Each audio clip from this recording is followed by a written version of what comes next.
If Jesus came to earth as a man so that you and I, through him, can partake of the divine nature and become divine, then what we're really talking about is a sort of exchange, right?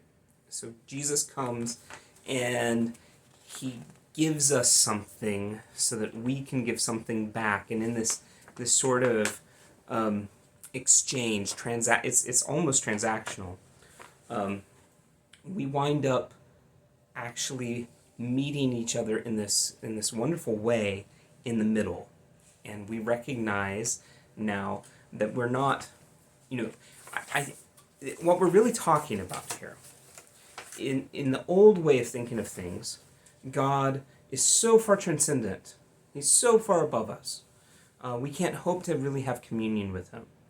But Jesus, by God becoming one of us, he bridges that gap, and he actually invites us to come towards him and to become like him. He doesn't just come to where we are, he actually invites us to come up to where he is.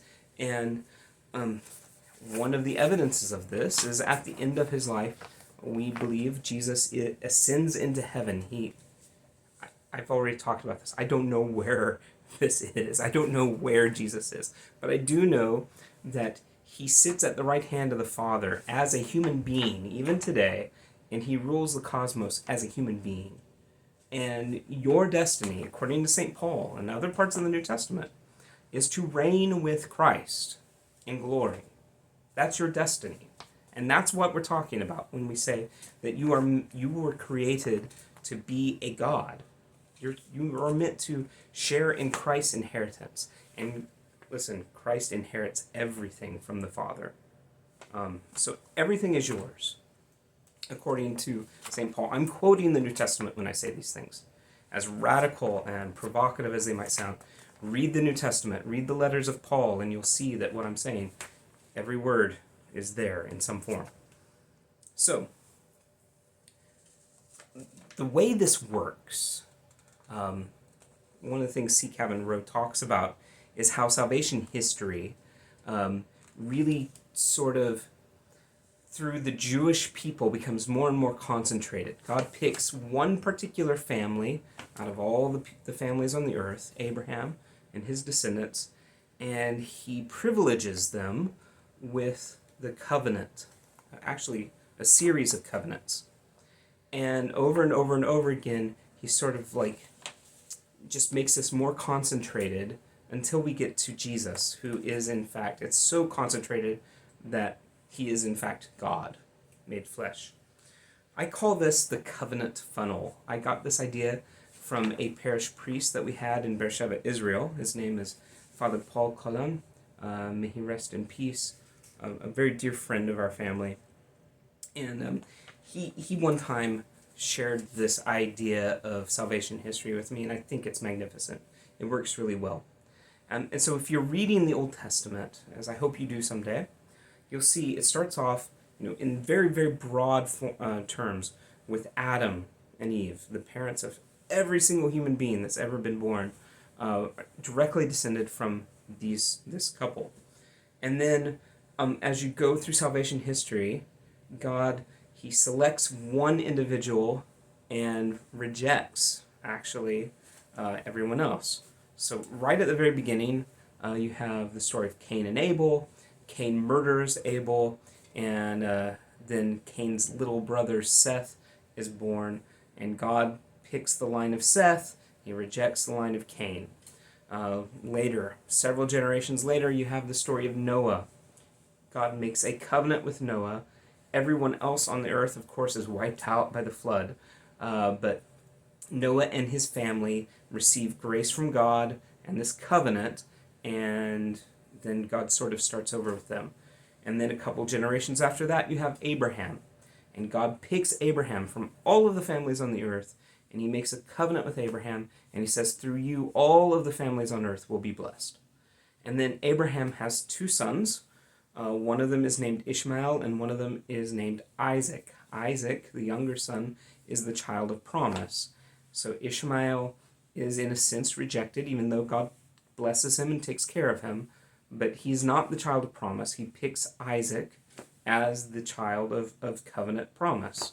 And then Isaac again has two sons, Jacob and Esau. Esau is the older, they're twins, but he's born first. And so by rights, Esau should inherit all of the blessings of the covenant.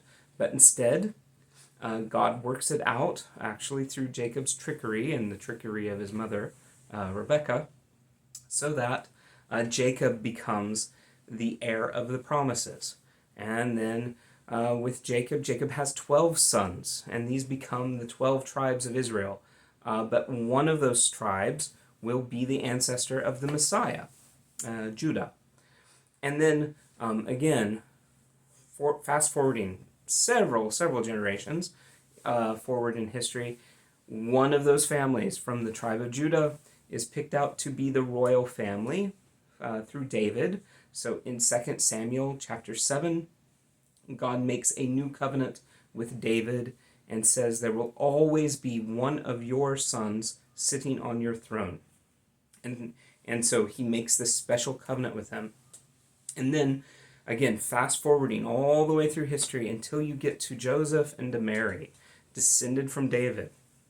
And God, again, here we are. Like, we're not just talking about a family. We're not just talking about a clan. We're talking, or a tribe. We're talking about a particular household, right? God is going to pick one teeny tiny household out of all of Israel through whom to bring his promises to fruition. And he picks Mary and Joseph. And he sends an angel to Mary and tells her that blessed are you among women, because the Holy Spirit will come, he will overshadow you, and you will give birth to the Messiah. And then Jesus is the embodiment of all of these covenants that God has made with Israel. All of these blessings come through this one particular covenant individual who is Jesus. And then what happens? This is what's magnificent. So this covenant, this is why it's a funnel, it gets more and more narrow until it becomes concentrated in one individual who is Jesus. And then Jesus comes and he breaks the covenant wide open for all the rest of us. I don't think any of the students in this class this year, at least, is Jewish. I'm not Jewish, and yet you and I can share in the covenant blessings that came to Israel through Jesus, because it's been broken wide open in him.